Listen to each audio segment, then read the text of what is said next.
Ladies and gentlemen, welcome to the Froe Show. My name is Frank Mankin, and I'm joined, as always, by my beautiful co-host, Joe Murray. Hello, Frank. Why was that not on solo? I could hear my own voice. You can't now. I can't now. I fixed it. Because why not? That's why. Yeah, right. Fair enough. Yeah. Welcome to episode 75, I think. 76. Is it? Yes. 76. Yes. All right. Yeah. I don't know. I'm going to say... I think 76. I'm going to say 76. Okay. Just count. 1, 2. How many weeks have we done? Hello. Hi. Welcome. Thanks. So I was talking to you about something right before the show, and you said, "Shut up, we'll talk about it on the show." Yes. So You were good.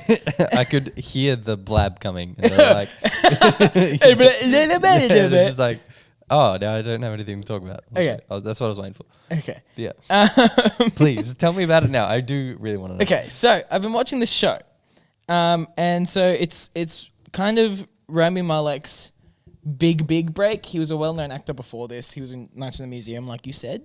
Yeah. But yeah, so it's a show called Mr. Robot. It's made by Sam Esmail, and I'm a couple episodes into season 2 now, and I kind of it was really big a couple years ago. So it came out in 2016, ended in 2019.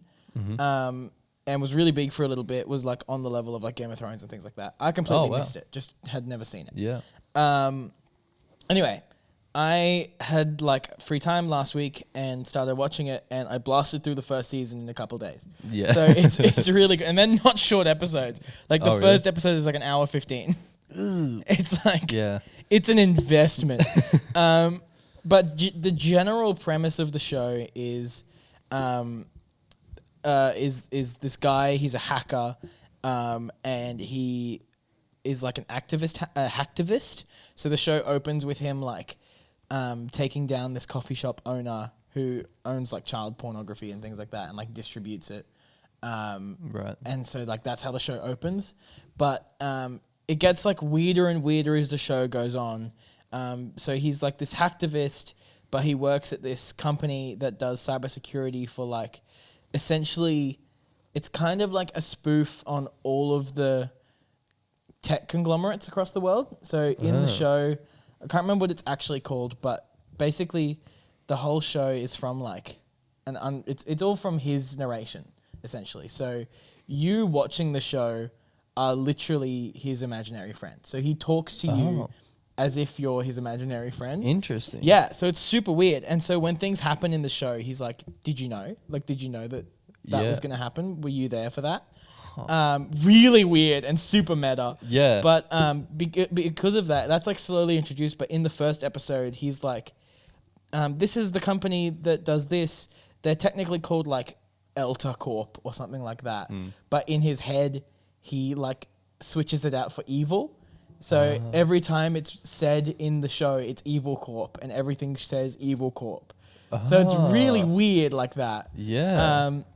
Anyway, I'm going to slowly get into spoilers for the first season now, because it's just like, it's a really difficult show to talk about without those spoilers. But yeah, so the whole show is from his perspective. And basically what happens in the first couple episodes is he does this job where, like for his cybersecurity job, where he has to go fix this server that's been hacked. And when he's fixing it, it like has this file in it that says like, if you want to join this hacktivist group, don't delete this file. Right. And that's it.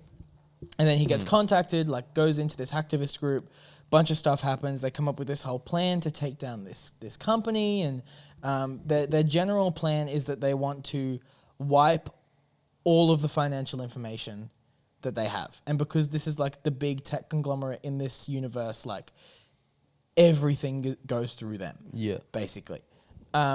So that's like the general arc for season 1 is them trying to do this. Now the hacktivist group has this leader whose name is Mr. Robot. And he is like, he's played by Christian Slater, which is fantastic. He kills it. And so he is like the leader of this organization. And then the show kind of plays out normally for a little bit, like it's just him kind of working this out, like putting all these pieces together, joining the hacktivist group, helping them, that sort of thing. And then as that progresses, you kind of get more of an idea of his psychological state, like how he's a super unreliable narrator and you just miss details here and there because he won't share them with you. And like you go through him, like he starts the show as a morphine addict, and then as the show progresses, he like he goes cold turkey and he quits morphine. And so like you go through this whole journey with him, but up until this point, everything's pretty normal. And then at the end of like episode 7, there's been like a couple really weird things that have happened during the show. Like episode 5 opens with one of the people from the hacktivist group and the main character's best friend doing a ballet class together. But up until this point in the show, they haven't met. And so you're kind of just like, why are they there? Yeah. How do they know each other? Who is this person? Yeah, like they're fully fleshed out characters in those two parts of the world, but then like why are they here now together? Anyway, I think it's episode 7, but right at the end, he's talking with this girl from the hacktivist group, and there's been a couple other things that have happened, like she just shows up at his apartment and like makes herself at home and that sort of thing, and you're kind of like, that's really weird, but that like fits into her character. And then at the end of the episode, she says something like, I really love you, Elliot. I think you're great, blah, blah, blah. Elliot kisses her. And then she's like, did you forget again? And like they goes through this whole thing. And then you find out that she's like his sister and that Mr. Robot is his dad. And it's like this whole like thing of everything that's happened up to this point like falls into place. And it all clicks, and it's just like your mind is just blown, and you're just like, what is happening? And so that's how that episode ends, and it's like he goes through his old photos, which you've seen before. Like they've shown them earlier in the show. It's like these Polaroids, and when they showed it originally, it was just him and his mum, and now they show it again, and it's like him, his mum, his sister, and his dad as well. So they like re-show all those photos. Yeah. And it's just like one of those just like mind-blowing moments where you're like, what? That's and insane.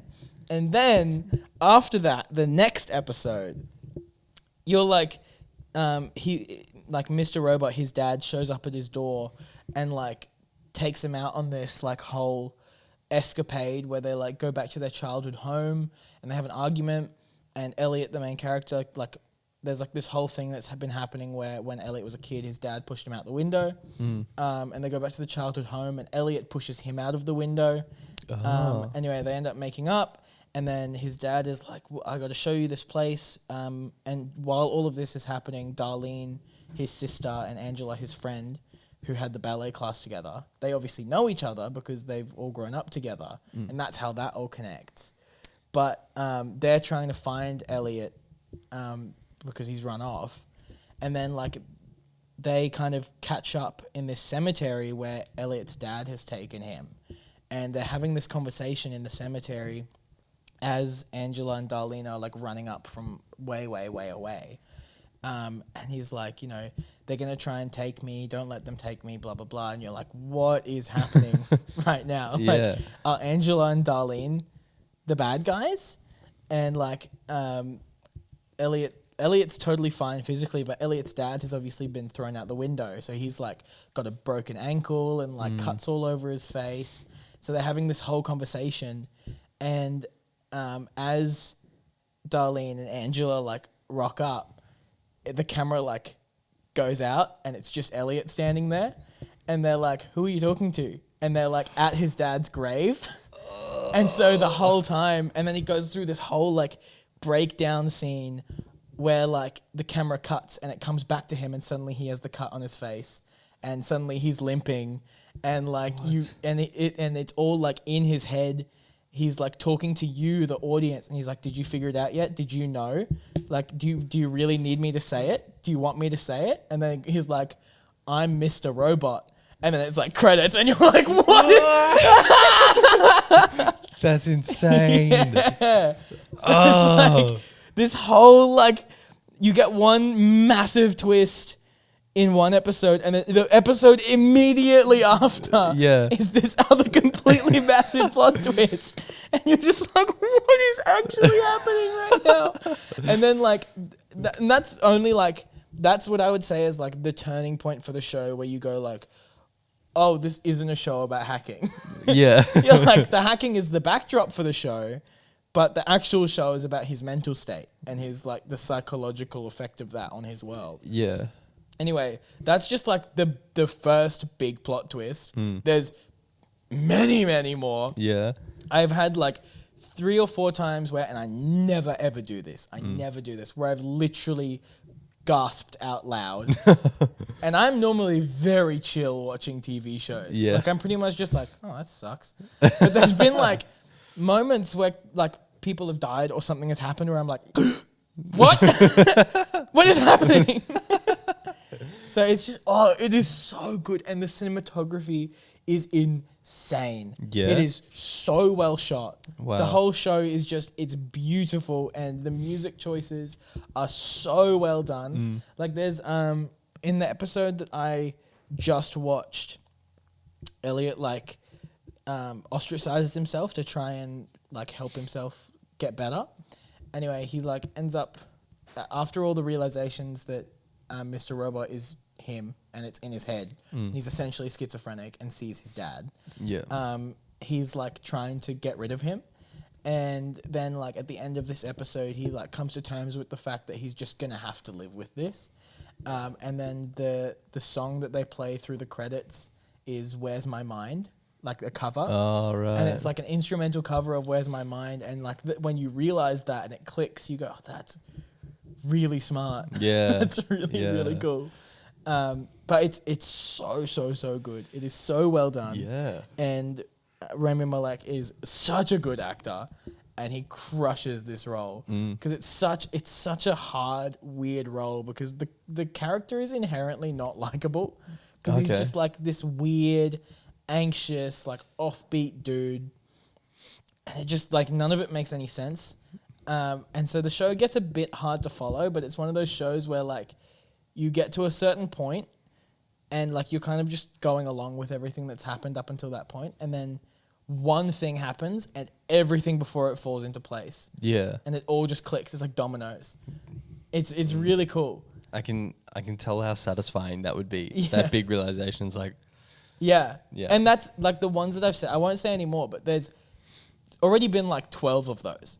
oh wow. Like that one is just like the easiest one to portray because that's not really like, you can kind of put those pieces together while you're watching the show. It's more so the fallout of those things that makes it so interesting. But yeah, there's other moments that are just like these massive plot twists that I won't say because I think you should watch the show. I think I should. But that are just like, what? Yeah. And there's some really cool stuff going on. Like there's these two, this is one of the really cool things. So there's one thing that like really solidified to me how good a writer Sam Esmail is, the guy who wrote the show, because there's these two characters and he's introduced as the villain of the show, but as the show progresses, you kind of realize that he's not like, he's a bad guy, but he's not the bad guy. Right. Like he's just a bad, he just has kind of flawed morals, but yeah, anyway. But what's really cool is, so him and his wife speak different languages. So that whenever they're together alone, they speak a different language. It's all subtitled. But Yeah. what's super interesting is that they're both speaking a different language. So he's speaking Danish and she's speaking Swedish, or the other way around. But I can't quite remember which one it is. But what makes that super cool is for 2 reasons. One, it is physically possible for that to happen. Danish and Swedish really? is close enough that you could very easily communicate with a partner in your language and have them understand and reply in their language with like, I saw it, I did research on this, but it's like 1 to 200 hours. Like it's not a crazy amount. Oh, okay. You just start speaking, ask questions about different words, and it'll eventually just click. But what's really cool is the differences in those languages exemplify their characters. So like, I can't remember which one speaks what, but it's like the guy, his language is more direct but less harsh, and her language is way harsher, but like beats around the bush a lot more, which is like how their characters kind of are. Yeah. Which is just really cool. And that's one of those things where it's like, you don't realize that, but then you look into it and it's super cool. And so, you know how when we were watching Loki, how I like pulled up the Reddit threads, the Reddit discussion threads? So I've been doing the same thing with Mr. Robot. I'll finish an episode, and as I'm starting the next episode, I'll be reading the discussion thread for the prior one. And it's just really fun doing that because I'm reading threads from 6 years ago, 7 years ago of people that are experiencing it in real time. So it's like I can kind of go back and have that same experience of like what is happening right now with people that have inevitably already finished the show. Yeah. But in that little snapshot, they're done. They haven't. They've just seen this episode, which I think is super cool. That is really cool. That. But yeah, I'm really loving the show. I'm a couple episodes into season 2, and season 2 has gone off the rails. Oh, really? Yeah. Oh, wow. It's gone pretty mental. How many seasons are there? 4. Okay. And they're each like 8 or 9 episodes, so it's not too bad. That's a nice amount to be able to go back and watch. Yeah. So it's definitely very doable. And like each episode, they don't. It doesn't really do big cliffhangers. Like most of the endings will be satisfying enough that you can walk away, but you do want to watch the next episode. Yeah. Okay. But yeah, no, it's really cool. The characters are sick. Like they're really well written. And the show on the whole is just. It's shot beautifully. The music is great. The sound design is awesome. I noticed the sound design. Oh, damn. On this one. That must be pretty good then. Because there was one scene where I think it's Angela and Elliot are talking. They're talking by a fountain in the middle of New York City. The show's set in New York. Oh, right. And I was just like, the sound design here is really good. Yeah, like I can hear like, everything. Like you got like the taxis in the back, you can hear the buses, like the fountains there, you hear some bikes go past, and it's like it doesn't sound real, but it sounds believable. Like it's like you can tell if you really think about it that that's not the sound. But it doesn't bother you. Like it's not, I don't know how to explain it, but that's like a tick for the sound design. He's like, I've done my job. Yeah, it's really nice. It's like hyper realism. Yeah. Where it's it's how you would remember that moment. Yeah, right. But yeah, it's a really cool show. And there's some gross, disgusting stuff in the show. Oh, really? There's this one scene where he, because he's a drug addict, and this is season 2, he's like trying to get his dad out of his head so that he's not like constantly there. And so he's like, I know, great idea. I'm going to do Adderall all the time and just be like overdosing on Adderall. And so he takes like 8 pills, and his dad like takes over and makes him throw up. Right. So that he doesn't overdose on the pills. Yeah. And then the vomit's all on the floor and all over his hands, and it's a disgusting shot. Yeah. And then he like looks up at his dad, looks down at the floor, and goes, and starts eating all the pills off of the floor. And I was just sitting there like, yuck. That's so bad. Yeah. Oh, so super gross, but. Yeah, it was a good show. Turned off it now. Yeah, fair.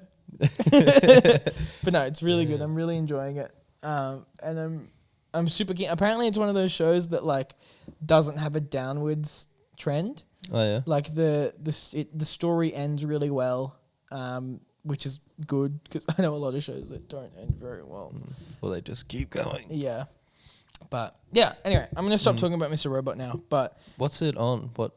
It's on Stan. Okay, cool. So you can watch it because you have my login. I do, somewhere. Yeah, I mean, you're on the profile thing. I see your profile when I log in. Oh, so maybe it's at home. I should try that. 'Cause it's like my name and it's got Joe's name. It's cute. We'll watch an episode. We'll watch the first episode while I'm making lunch. Oh, I like it. Yeah. I'm keen. Skadoos. Yeah. Sick. Yeah, Anyway, cool. Over to you. I was gonna say, going back to like the sound design, and you were saying in hyperrealism, I'd be very interested if you notice that in a scene that sounds like it was kind of shot in one like place. Does that make sense? Or like the characters didn't move very much. Yeah. I'd be interested to see what the sound design is for the rest of it and how they like do that hyperrealism stuff, because I remember doing the sound design of the whole show is like that. Yeah. Yeah. So the best way that I can describe it is it's like you know how you like when you record somewhere, you take like a plate recording. I don't know what the actual word for it is, but like you just record with none of the actors talking. Yeah.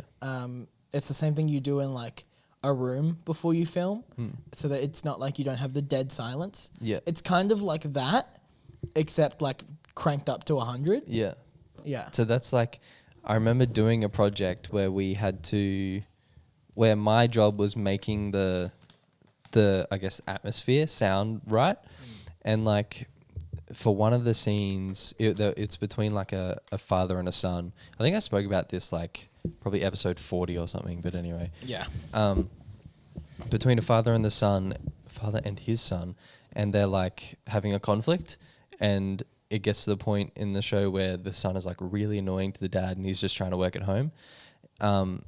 And so at the climax when he's like at his most annoyed, we've got like lawnmowers and stuff going in the background and whippersnippers, whereas like, you know, you wouldn't necessarily definitely hear that. And there's like lots of dogs barking in the background, lots of cars going past the house.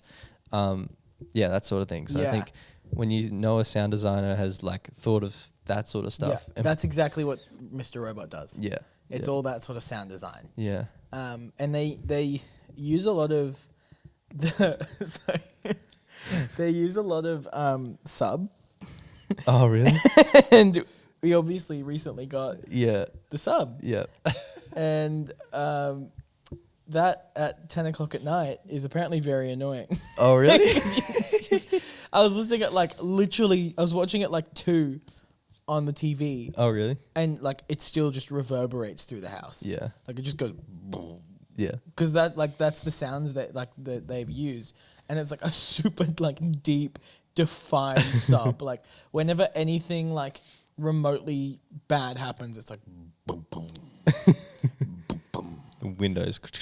Yeah, which makes the audio great. It's awesome, but it's very annoying because there's no way to watch the show quietly, right? Because like the dialogue could be almost dead silent and everything else just goes boom. Yeah, right. Yeah, fair enough. But I always find it interesting to watch shows with headphones on, like good quality headphones, because then you hear all the extra little stuff that you can't always hear with speakers. Yeah. Yeah. But yeah. Anyway, you have anything else? Surely. Your dog. I mean, I've been talking about TV shows. I've watched more of Bojack. Oh yeah. Yeah, going way back to this. I'm in the last season now. Oh wow. I think I've seen maybe the first episode, or I stopped. I think I've seen the first 1 or 2 episodes of the last season. And I'm really scared to finish it. Yeah. I don't want it to end. It's like that, isn't it? Yeah. What was the end of last season? Bojack spoilers incoming. Yes. So end of last season, he goes into the rehab. Yeah. Okay. Yeah. Yeah. Yeah. Last season was intense. Yes. Yeah. Because there was that episode where he's acting. Yeah, I think I'd seen this episode before and I accidentally rewatched it and I was like traumatized. It's the one where he's acting as a cop and he's like sleeping with his co-star as well. Yeah. And then he's like doing lots of pills and he's tripping and you don't know what's real and what's not. And then at the end, he ends up strangling his co-star. Oh, that episode was depressing. Yes. So I'm gonna be up and see what other episodes are in that season. Yeah. So now I'm kind of just at the bit where he's in rehab and he's actually like trying to do it properly. Yeah. So I am very worried for the ending. Yes. And all the characters are starting to like split off into their own stories, and I'm just kind of like, but why? That's season 5, right? Yeah. Season 6. No, but the one you just finished is season 5. Yeah. So I've definitely watched the first episode. Oh, season the 6. Showstopper. The second last episode has that's the one. That has one of my favorite shots of the whole show. That one. The one with the big. The last one, yeah. Yeah. Yeah. Yeah. Oh, I'm so excited for you to watch the last season. Oh, I'm so scared. The last season is the best but most brutal. Yeah. It also has my favorite episode of the whole show in it. Right. So, watch it fast, please. Okay. Because hang on. I need to be emotionally prepared every time I sit down. Because almost every time I've sat down to watch this show so far, I've been like, yeah, let's watch a sitcom because I need brain off time. Did you watch Froe as well? Is that That's the funeral episode. Yeah. That is also one of my favorite episodes. That's intense. I was so confused by that episode when I watched it the first time because I was watching it. So when I was watching Bojack, I would watch it like at the end of the day and I'd do an episode right before I went to bed. And I was like standing there in my bathroom and I like going to brush my teeth and get ready. And I pressed play on this episode and I was kind of just like half paying attention, brushing my teeth. And I was like, this episode hasn't moved. What's going on? We are still in the same spot. And so I like finished brushing my teeth and got in bed and I was like, I should probably watch this more intensely. So I restarted the episode and like properly paid attention to it. And then I was just like in bed at like 11 o'clock at night, just crying. Yeah. That was a really sad episode. Yeah. But it's such a good show. Yeah. It is such a good show. I'm so excited to see what you think of the ending. Yep. Because I personally think that it's a perfect ending. I think that it is the only way that the show could have ended. Right. Yeah, see, that's the thing. I'm just scared. Yeah. I just don't want it to end. Yeah, it's definitely one of those shows. I think I'm about ready now to rewatch it. Yeah. Yeah. Yeah, I see how you need that time to just like not watch. Yeah. It's it's Takes brutal. it out of you. It's a lot. Yeah. But yeah, what do you think so far of the last season? Man.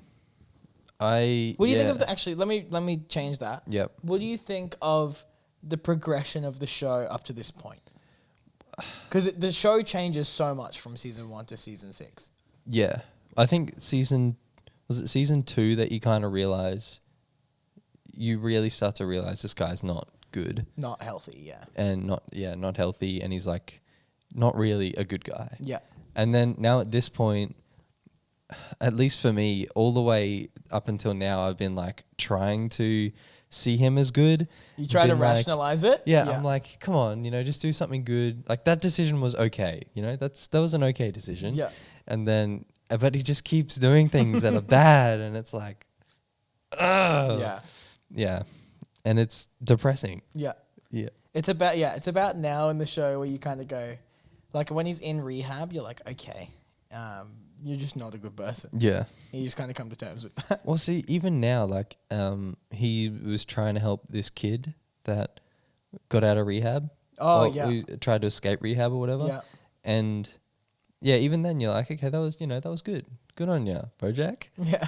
And then it all backfires. Yeah, there's other decisions like, okay, well. You could have not done that. Yeah. So. Yeah, I don't know. It's interesting, and it gives that extra attachment to the character. Yeah, I think so too. I think that the fact that he's a bad person makes you more invested. Yeah. As stupid as that sounds. It's a dynamic that like no other show has done, from my experience at least. Yeah, I've watched a couple shows that have tried to do that, like make a main character intentionally bad. But I think it's really hard for a show to pull it off well. Yeah. Yes. But should we segue right along? Sure. All right. Sure. Meow. Meow. To I'm what? segueing to you though. To this? Yeah. Oh. Okay. You caught me off guard here. I want to talk about the music you were listening to before pre-show.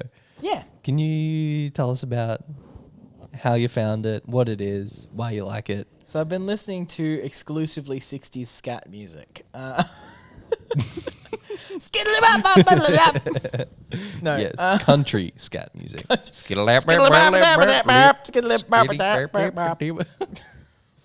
not funny. It's not funny. That's objectively Not funny. objectively not funny. Yeah, well. No, okay.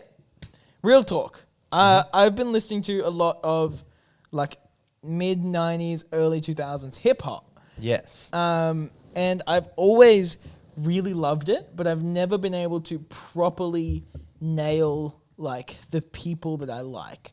So I'd go through, I'd find like a couple songs that I like, but then they would have started their careers like early 2000s and then progressed.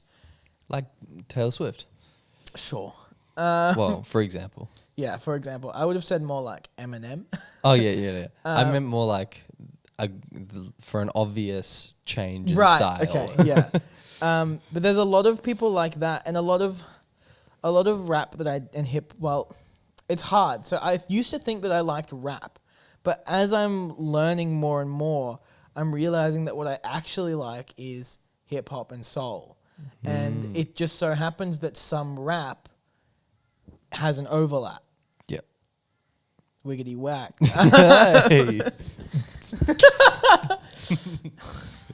Again, objectively not funny.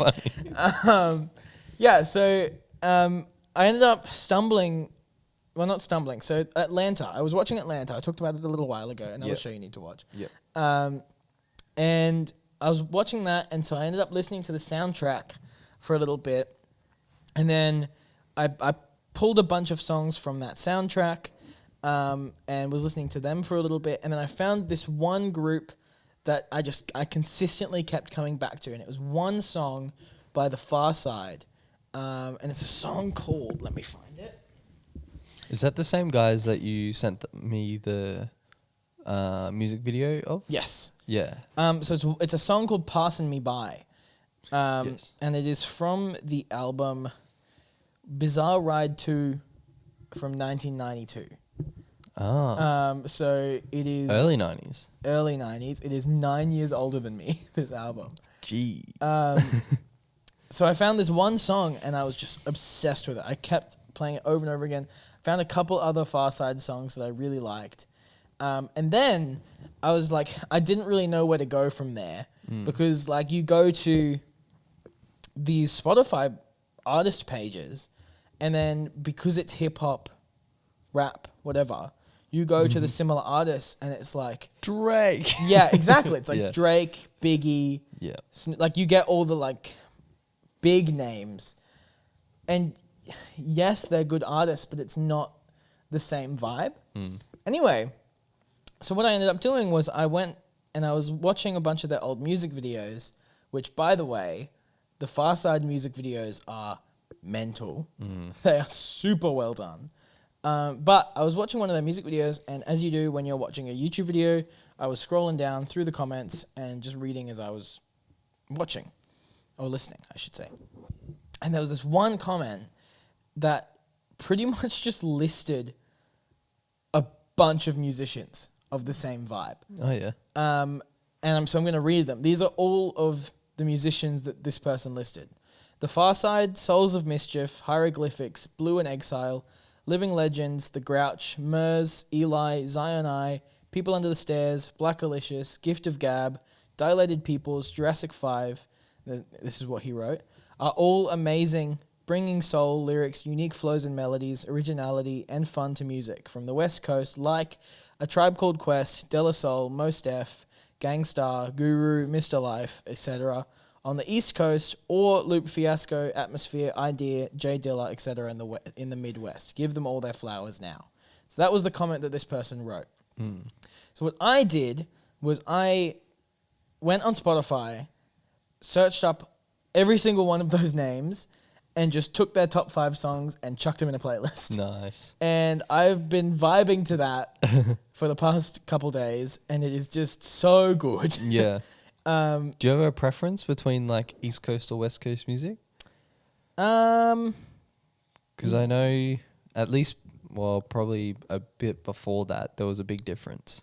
Yeah, I actually have not thought about that. I think it's pretty well. It looks like it mostly leans East Coast, Oh, interesting. like New York. Yeah, and that makes stuff. sense. Because the Far Side are East Coast. That's kind of your. Oh no, vibe. East Coast is West Coast. What? Far Side is Far West Side Coast. is West Coast. Sorry, East Coast is West Coast. Interesting. Hang on, I'm doing research now. This is good. It actually might be West Coast. I would have seen you as a more East Coast kind of guy, Me too. like New York. I don't know yet. I'm gonna have to listen more and figure it Yeah, out. you should work that out. I'd be interested. But I'm bumping this playlist. It's really good. Yeah. And I think this is something that I've always talked about with rap, is that my biggest frustration with rap is when lyrics aren't important to the artist. Like when it's all about the beat and the words actually don't matter, and the words are literally just there to give it another melody, basically, where it's just like... Just like pop at the Yeah, moment. which is fine. It's its own genre, but I personally don't like it. No, I and agree. I like, the first rap artist that I really got into was Watsky, particularly because his lyrics were so well written. And now looking back on that, I can also see that a lot of his work is heavily influenced by soul and early hip hop. And so now listening to all of this, I'm kind of like, all of that's falling into place, and it's kind of like that realization of like, oh, I'm actually just into classic hip hop. Yeah. Which is really cool. I like that a lot. And I think it's really cool. So I've made this massive 9-hour-long playlist that I have to work my way through. It's a lot of names. It's a lot of names. And a lot of these songs are like 6 minutes long Yeah, right. because it was 90s hip hop and no one had any rules. Yeah. I just went, blah, mixtape, blah. Yeah. Yeah. But no, Interesting. I'm really enjoying it. I think it's super cool. The music is so fun, and it puts me in such a good mood. I was saying before to Joe that when I was having a shower this morning, I just had the speaker bumping, and was just like doing the cliche movie intro where you're just like vibing in the bathroom, Yep. dancing in the mirror, singing in the shower. Haha. Objectively not funny. You remember when that song was a thing? I do. I wish I didn't, but I do. Yeah. Man, I wonder what happened to her. Anyway. But yeah, no, anyway. That's that for me, but No, very cool. having a good time. That's Yeah. really cool. And I'm really glad that I finally figured out that that's the genre that I like. Yeah. So I have a lot more to listen to. I've already picked out a couple names from that mega playlist that stand out a lot more for me. So obviously Farside, Souls of Mischief, have really clicked with me. Living Legends. What else have I got that's really clicked? Were they the bigger bands of that time? Bigger No, groups? because a lot of that's the good part about this comment. These aren't all just really big names. A couple of them I had to properly dig through Spotify to find. Yeah. Because it right. was like there were a couple that had the same or similar names, and they were like the 4th or 5th result. Yeah. Which is really interesting. Black Alicious is also one. Jurassic 5, they are a big one. Yeah, I was gonna say I think I've heard them. You'll know this song for sure. We were sitting out on the step, Yeah. Yeah. Immediately. Have you? Most Def, sorry. Yeah. And yeah, I think that's kind of the big ones that have stood out for me. Yeah. Sorry. Go. No, you're right. Have you come across any like obvious samples yet? Oh yeah, heaps. Yeah? Yeah. There's been a couple like I can't remember which Farside song it is, but there was one where I recognized it, and it was a Jimi Hendrix sample. And then I scrolled down into the comments, and someone had listed all of the samples that they'd used in the song. Oh, really? With the timestamps. Damn. And like the Jimi Hendrix one was like number 6 or something. Yeah. And like the rest. I'll see if I can find that because I thought that was super, super cool. Yeah. Um, That is interesting. yeah. Anyway, do you want to talk about your song while I try and find this? Oh, my song is pretty unrelated, actually. Oh, okay. Then I might just try and find this. Yeah. Fill the space. Phil. Well, like the reason I asked, I actually on Reels stumbled across like Charlie Puth's stuff. Yeah. Oh, he's really good. Yeah. On Reels. And I knew that he was like a great musician. Yeah. But Was this the video for that Justin Bieber song? maybe it was one that he just went through like the samples. He pulled up no, like not 3 that or one. 4 hit songs, and they all had the exact same Oh, really? snare drum. Yeah. That's cool actually. But yeah, like he's absolutely phenomenal. Yeah, Like he's crazy. I didn't realize how great he was. Anyway, that's just the reason why I asked about the samples. Apart from it's hip hop and everything sampled. Yeah. Okay, I'm not gonna be able to find this very easily. That's all right. No, the one that I was talking about was because he produced. I'm gonna find this now. He produced. No, I'm struggling. I can't type and think. He produced that really big Justin Bieber song. Oh yes, actually I did see that one too. Come on, Bluetooth, you can do it. Yeah, and it was a super simple thing. Yeah. Oh my goodness. It's crazy how much people sometimes overcomplicate the music industry. Yeah. Oh man, this is gonna suck. But then it also frustrates me how beats are so great. This is not it. But we won't talk about This is that. not it. This is not it. This is not it. Oh my goodness. You can do it. He doesn't even have that many reels. He might have gotten rid of it. Surely not. Maybe I saved it. Wonder if he got copyright. That would be so funny. He might have actually. Yeah, there's a good chance. I don't think he doesn't have it up anymore. Oh. That's sad. Okay, never mind. It was just him showing how he did the piano bit for the new Biebs song. Yeah. And I thought it was really cool. Maybe I liked it. Probably not. I did. Yo, go me. Found it? Yeah. Here's a song I made with some friends of mine. Oh yeah. That actually comes from this keyboard right over here. The Roland Juno synthesizer from 1982. I used patch number 27 on the piano part, and this is what it sounds like. Let's do it before.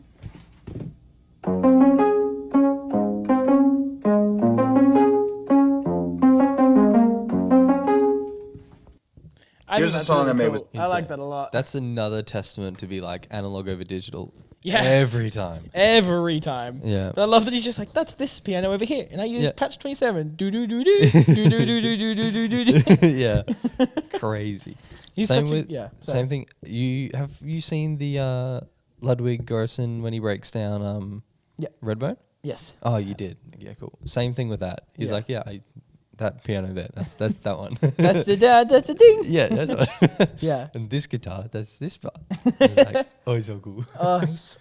There's so many good producers. I know. I love it so much. Ooh. What was it? Who was I? There's another Far Side thing.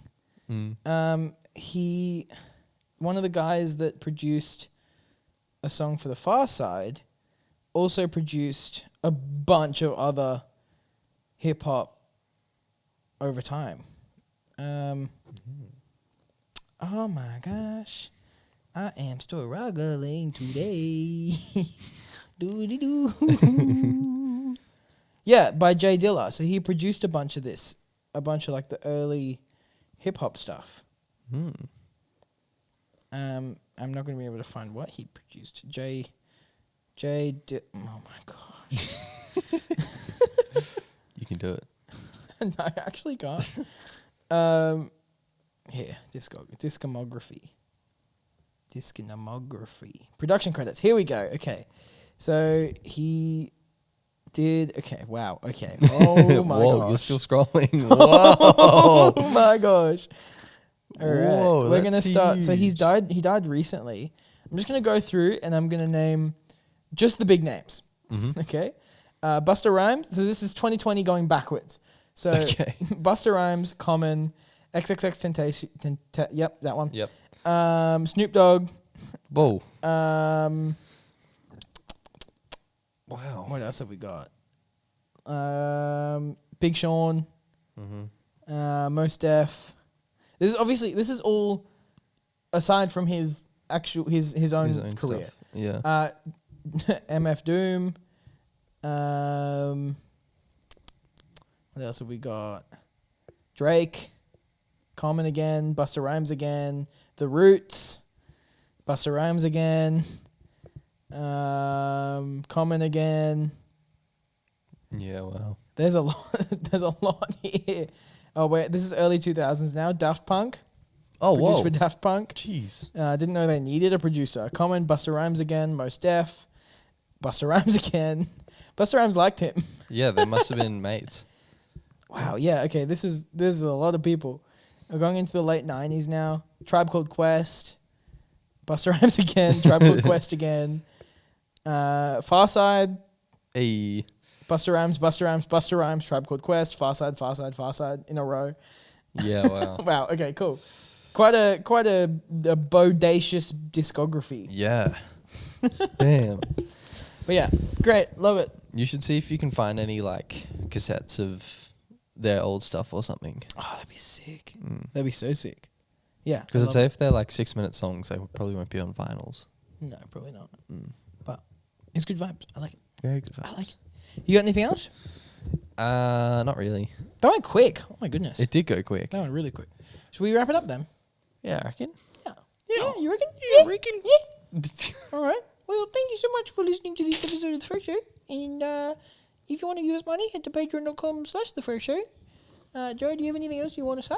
I do not. All right. Well, thank you so much. And we will see you next week. Bye. Bye. Bye. Just for the record, that was not a problem with audio. It was just